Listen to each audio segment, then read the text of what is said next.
And welcome to Hannity tonight. They are getting desperate. The Obama administration stoops to a new low when it comes to how they're trying to sell Obamacare to you, the American people.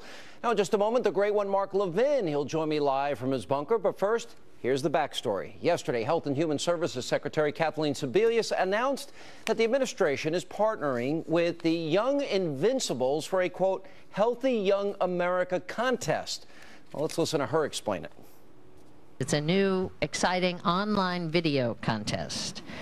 So we've got $30,000 in prizes that are up for grabs in a contest that showcases the law's benefits and importance of health insurance for young people.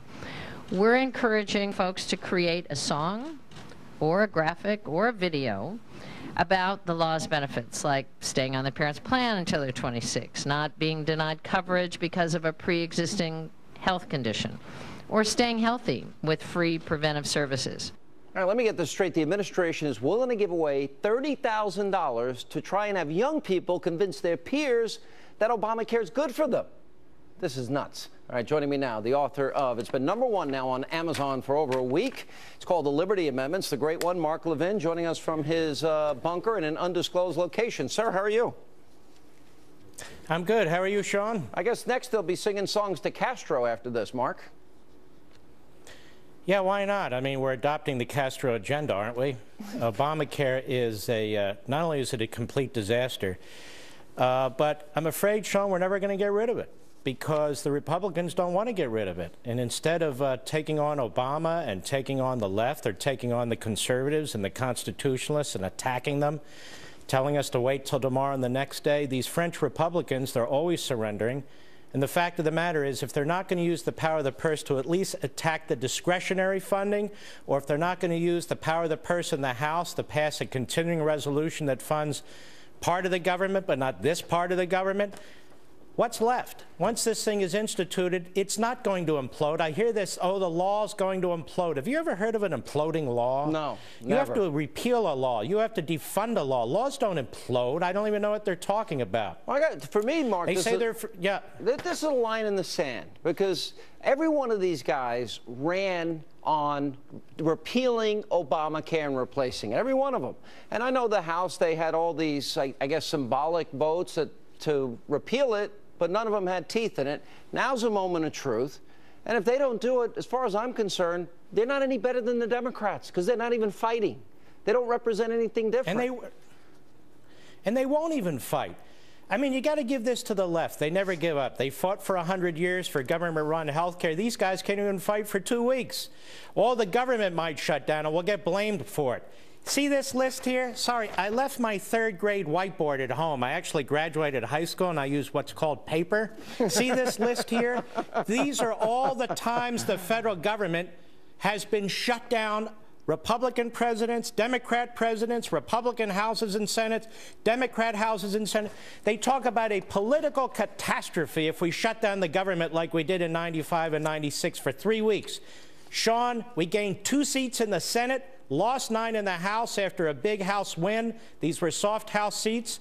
We kept a huge majority in the House, picked up 2 seats in the Senate, moved toward a balanced budget, got workfare in the welfare program, and the Republicans today are claiming that that's the political disaster if we stand strong. All right, let's cut through the clutter. Let's walk through. All right, so they come back from their August recess and vacation, and let's say they fund the military, they fund Social Security and Medicare, every aspect of the government, our debt, our obligations, they fund it all, except for Obamacare.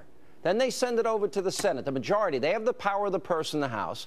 Let's walk through this. So the government is fully funded but for Obamacare. Then it goes to the Senate. Let's say they don't pick it up. Then who's responsible? Well, they're afraid that they don't have the intelligence, the confidence, the knowledge, or the ability to articulate who's actually shutting down the government. Now, I don't speak for the Republican Party, hardly, but do you realize every weekend the government is shut down? Do you realize every holiday the government is shut down? I like the weekends. I like my holidays when the government is shut down. Me too. And these essential personnel, they never go home, whether it's Department of Agriculture, the EPA, or so forth. There are federal laws in place for so-called essential personnel. So, I mean, we've been through this. They act like we haven't. But let me ask you a question. Do you ever play poker and show the other side your hand? Well, Never. do you show the other side your hand? They're running around saying, don't shut down the government, don't shut down the government. And so what does Obama say? They're going to shut down the government. I mean, I've never seen such incompetent politics by these Republicans. It's worse than incompetence. It's cowardly. And, you know, look, there was a report back a couple of months ago that you and Governor Palin had talked about maybe having a third party. Now, Reagan addressed this. You worked in the Reagan administration, and he said, no, we need a revitalized second party. Now, if this isn't the issue to revitalize the Republican Party, then they're letting this opportunity go. And I would argue that conservatives like myself and like yourself, I'm done with the Republicans if they don't fight here. I will not vote for it. I will not support. I will not endorse. I will not anybody that doesn't have the courage to stand up on this issue, because it's devastating to the country. We'll never be able to sustain it. Do you think that movement will be big? I think so. I think it's certainly possible. Here's the thing. The American people don't even like this law. The more they learn about it, the more of it that's implemented, and Obama's trying to hide parts of it until after the midterm elections, the worse it's going to be. Can you imagine? The Republicans are being handed an issue of a generation. Obama is destroying health care. He's destroying people's policies. He's driving up costs. He's creating dislocation. They can lay that all at his feet. It's been handed to them, and they're such mush heads and marble mouths, they can't even articulate the case against it. Let me talk about the legal aspects of Obamacare. You are a constitutional lawyer. By the way, congratulations. Your book's been #1 for over a week on Amazon.com. I have no doubt it will debut #1 on the New York Times. Obama's missed now half the deadlines for implementing Obamacare. Now, this was not even passed, as far as I'm concerned, in a legal fashion. From a legal point of view, if that's the law and the deadlines are not met, does the president unilaterally have the authority to say he's not going to implement, for example, the employer mandate or any of the other areas where they put in delays? If you're asking me if this president violates federal law repeatedly, the answer is yes. If you're asking me if this president violates the Constitution repeatedly, including the separation of powers doctrine, the answer is yes. If you're asking me if anybody's going to do anything about it, not a single person. Why? Which is one of the reasons, by the way, I wrote the Liberty Amendments. But why? Why? Well, look at John Boehner and Mitch McConnell. Do you think they're going to do anything about it? The Supreme Court gave its imprimatur to not only an unconstitutional law, it rewrote the Constitution and rewrote the law to put it in place. This is the point. If we think that we're going to have some kind of liberty reformation or revitalization of our Constitution with a federal government that has created its own design, with Democrats who keep dragging us over the cliff and Republicans who keep standing there watching, we're not, which is the reason I wrote the book in the first place. What do you make of the challenges now that exist for incumbent senators like Lindsey Graham and Lamar Alexander? You're getting these Tea Party candidates now stepping up, and they're challenging them. Do you think that they're viable alternatives and that these guys may pay a price for not fighting? I don't know every candidate in every case, but I say more power to them. We need as many capable, articulate, to the extent we can get them well-funded candidates to challenge these French Republicans as possible. Lindsey Graham is a disaster. Well, I mean, I can pick almost any issue in which he's a disaster.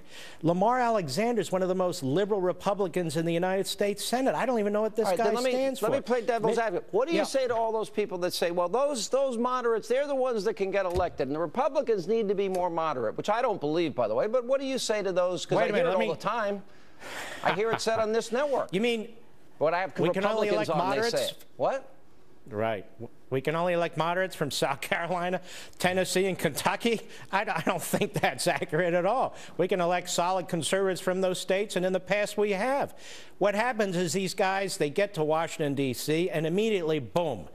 Rather than them representing us in Washington, they represent the federal government to us, and they're trying to convince us to go along. I've had it. You've had it. Millions of us have had it. All right, we're going to take a break. We'll come back more with the great one, Mark Levin, his new book, The Liberty Amendments, in bookstores everywhere. Later.